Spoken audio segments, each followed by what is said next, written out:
Team India head కోచ్గా గౌతమ్ గంభీర్ బాధ్యతలు చేపట్టిన తర్వాత టీమిండియా మిక్స్డ్ రిజల్ట్స్ను చవిచూసింది. వైట్ బాల్ క్రికెట్లో 2 ఐసీసీ టైటిల్స్ గెలిచినప్పటికీ టెస్టుల్లో మాత్రం చాలా ఘోరమైన ఆటతీరును కనబరుస్తుంది.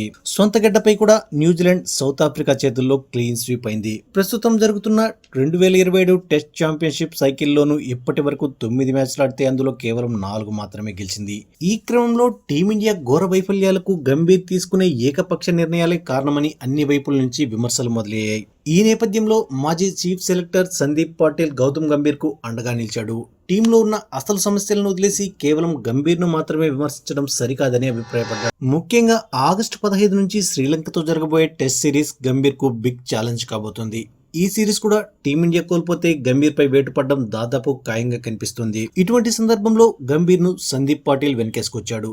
అతనేమన్నాడంటే, గంభీర్ టీమిండియాను సక్సెస్ఫుల్ గా నడిపించడంలో ఫెయిల్ అయ్యాడంటే ఆటగాళ్లు కూడా ఫెయిల్ అయినట్టే కదా.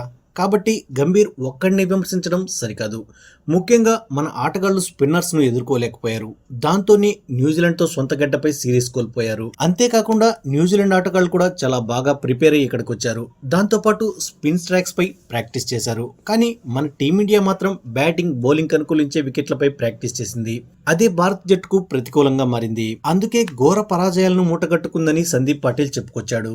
సందీప్ పాటిల్ తో పాటు టీమిండియా మాజీ కోచ్ అయిన లాల్చంద్ రాజ్పుత్ కూడా గంభీర్ కు అండగా నిలిచాడు. కోచ్ అన్నాక ఒడిదుడుకులు సహజమని, ప్రతిసారి విజయాలు సాధించలేమని పేర్కొన్నాడు. ప్రస్తుతం భారత జట్టు ట్రాన్సిషన్ స్టేజ్ లో ఉందని, ఇలాంటి సమయంలో ఆటగాళ్లు కోచ్ కు తగినంత సమయం ఇవ్వాలని, రోహిత్, కోహ్లీ వంటి దిగ్గజాలు కూడా 2 ఫార్మాట్స్ నుంచి తప్పుకోవడం టీమిండియాపై ప్రభావం చూపిస్తోందని లాల్చంద్ చెప్పుకొచ్చాడు.